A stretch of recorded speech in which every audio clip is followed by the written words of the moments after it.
Hello everyone, I'm Zath and welcome back to my channel. Today's video will be my fall manga haul.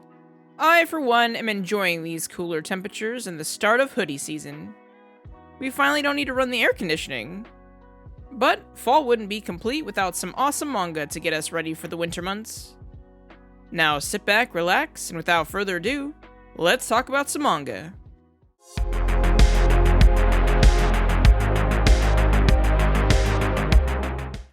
Moriarty the Patriot Volume 8, with a good-looking Mycroft on the front cover. It took a while for this volume to get to me, but I'm so glad I was finally able to read it. This story just keeps getting better and better. Follow William James Moriarty as he and his brothers work to abolish the class system in 19th century England. Working behind the scenes as the Lord of Crime, William will stop at nothing to achieve his goal. This volume wraps up the Jack the Ripper arc, which I really enjoyed. James Bond is awesome in these chapters, and I found myself laughing and grinning throughout the volume. I also thoroughly enjoyed chapter 31. It's nice to see that Ryunosuke Takuchi really leaned into Moriarty and Holmes' chemistry, and gave us some great dialogue between the two of them. And hey, if you didn't ship them before, don't worry, this volume will finish the job. I did a review video about this series, so if you're still on the fence about picking the series up and wanting to know more about it, I'll leave a link to that video in the description below. If you start reading one series from this haul, let it be this one. Currently, there are 9 volumes published in English, and sadly, I'm still waiting on my next volume to arrive. Prince Freya Volume 7. I'm always so excited when another volume of Prince Freya arrives, but I always read them too fast. This story is about a girl named Freya, who looks just like the Prince of Tyr. To fulfill his dying wish and save her kingdom, she must live her life as Prince Edvard. This volume wraps up the fate of Nock and provides Freya with some support by those around her as she goes forward to save her kingdom.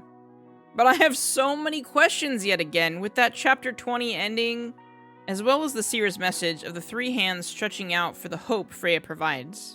I really wish these volumes would be longer and come out more frequently. We'll have to wait all the way to next year to see Volume 8. Cherry Magic. 30 Years of Virginity Can Make You a Wizard?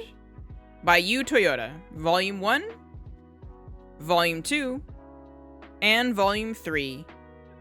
Yes, it is another long title, but wow did I really enjoy this series. The story is about a man named Adachi who turned 30 as a virgin and now has the power to read people's minds when he comes into contact with them. This usually backfires until one day he bumps into his handsome co-worker, Kurosawa, and finds out Kurosawa likes him. Normally, stories in this vein might rush into love confessions, but this series is a breath of fresh air as there are some solid slice of life and getting to know one another between the characters. This BL rom-com is published by Square Enix, and I will definitely be picking up the next volume of the series. I also really love the bonus short stories in the back, especially the development for Adachi's friend, Suge. So adorable. Run on Your New Legs by Wataru Midori, Volume 1. I'm always up for a good sports manga, and this series from Yen Press caught my eye. The cover alone with its bright pink title and page layout made me stop and take a look, but the subject matter is what ultimately made me decide to pick up this series. After a terrible accident, Shota Kaikuzato's soccer dreams are shattered.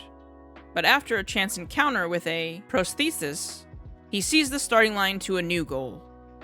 We don't really see an abundance of titles with a disabled lead. When you pair this with sports, I was interested. The story lays out an interesting premise, and while I would recommend reading this manga if you have an interest in these topics, it isn't a must-read.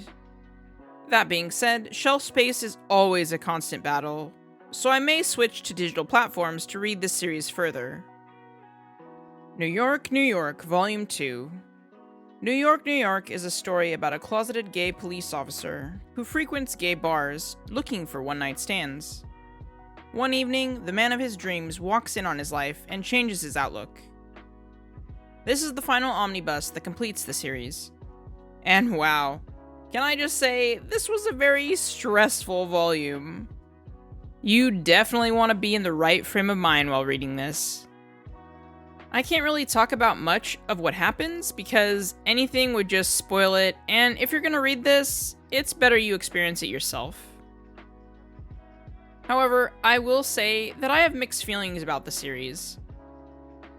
On one hand, it was a very interesting read, but on the other, it felt very dated with the tropes being used. Overall, I'd say if you wanted to read an LGBTQ drama, then this is the right title for you. But please read the warnings for this story because this series is not for the faint of heart. Don't read this story if you're looking for a fluffy love story because it's full of heavy topics.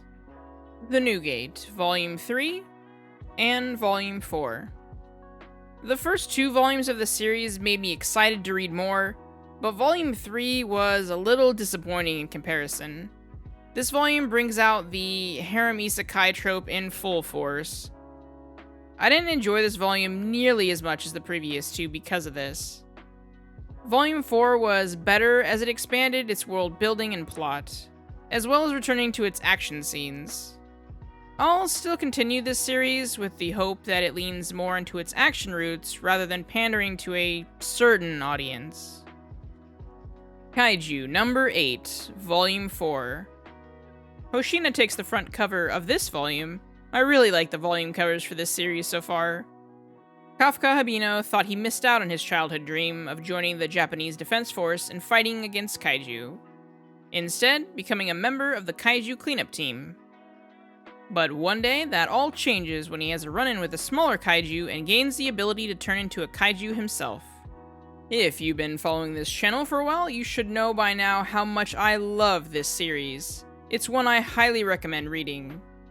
If you want to read an action shonen, this is definitely the series for you. Dragon Ball Super Volume 13, Volume 14, Volume 15, and Volume 16. These volumes wrap up the Moro fight, which was awesome, seeing Vegeta learn some new moves, and starts a new one that seems to tie into the Saiyan race before Goku and Vegeta's time. Honestly, these latest volumes of Dragon Ball Super have been really great. I'm actually excited to continue reading this series volume to volume as the story progresses. It almost makes me feel like I'm reading Dragon Ball Z again. Zomba 100, Bucket List of the Dead, Volume 7 with a really slick looking cover. This manga is about Akira, a former wage slave that sees the end of the world as a chance to restart his life and start doing things he's always wanted to do. Along with his friends, they start making their bucket list of what they want to do before becoming a zombie. I still really like the premise of this series, as someone who usually hates anything related to zombies. There are also some really good messages in between the series' comedy, and especially in this particular volume, where Akira and his friends find themselves staying at a strange hotel. And that, my friends, is gonna do it for my fall manga haul. Thank you all so much for watching. Did you have any favorite pickups this month? Did you pick up any of these same titles? Let me know in the comments below. I'll see you all in the next video. I'm Zath. Have a good day.